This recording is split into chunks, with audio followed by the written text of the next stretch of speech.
నీకు ఈశ్వరుడు ఎప్పుడు ఏమిచ్చాడో దానికి తృప్తి పడు. ఆ తృప్తికి కారణం ఉండక్కర్లేదు. ఆకలి సరిగ్గా లేదని ₹1,000 మందులు వేసుకుని ఏడుస్తున్న వాళ్ళు కోట్ల మంది ఉన్నారు. వేల పట్టున ఆకలేస్తోంది, సంతోషించు. దాహం వేస్తే మంచినీళ్లు లోపలికి వెళ్ళక మధ్యలో కన్నం పెట్టి గొట్టం పెడితే ముక్కులోంచి పోసుకుంటున్న వాళ్ళు ఉన్నారు.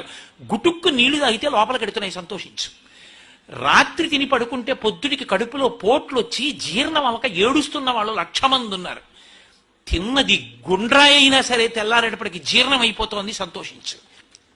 పడుకుంటే నిద్ర పట్టక చారెడు మాత్రలు వేసుకు పడుకుంటున్న వాళ్ళు ఉన్నారు. తలగడా మీద చెయ్యెట్టుకుని ఇలా పడుకుంటే నిద్ర పడుతోంది. పుస్తకం ఉంటే తప్ప మాట్లాడలేని వాళ్ళు ఉన్నారు. వేదిక ఎక్కి కూర్చుని మాట్లాడడం మొదలు పెడితే గంగా ప్రవాహంలో వస్తోంది, సంతోషించు ఈశ్వరుడి కారుణ్యానికి. కొంతమంది కూర్చోలేని వాళ్ళు ఉన్నారు, కూర్చుంటున్నావు. నడవలేని వాళ్ళు ఉన్నారు, నడుస్తున్నావు. చూడలేని వాళ్ళు ఉన్నారు, చూస్తున్నావు. వినలేని వాళ్ళు ఉన్నారు, వింటున్నావు. ఈశ్వరుడు నీకు ఇచ్చిన దానికి ప్రతి క్షణం తృప్తితో ఓలలాడిపోవాలి. ఎన్ని మాటలు కృతజ్ఞత చెప్తావు. అది మానేసి ఎప్పుడు ఏదో పోయిన దాన్ని తలుచుకుని ఏడవడం కాదు, వచ్చేదాన్ని ఊహించుకుని అలా జరిగితే బాగుండని కనుబొమలు ఎగరేయడం కాదు. ఇప్పుడు ఇక్కడ నీకు ఈశ్వరుడు వర్తమానంలో ఏమిచ్చాడో దానితో తృప్తిగా ఉండడం అలవాటైతే వాణ్ణి మించిన భాగ్యవంతుడు లేడు. అదే ధర్మం.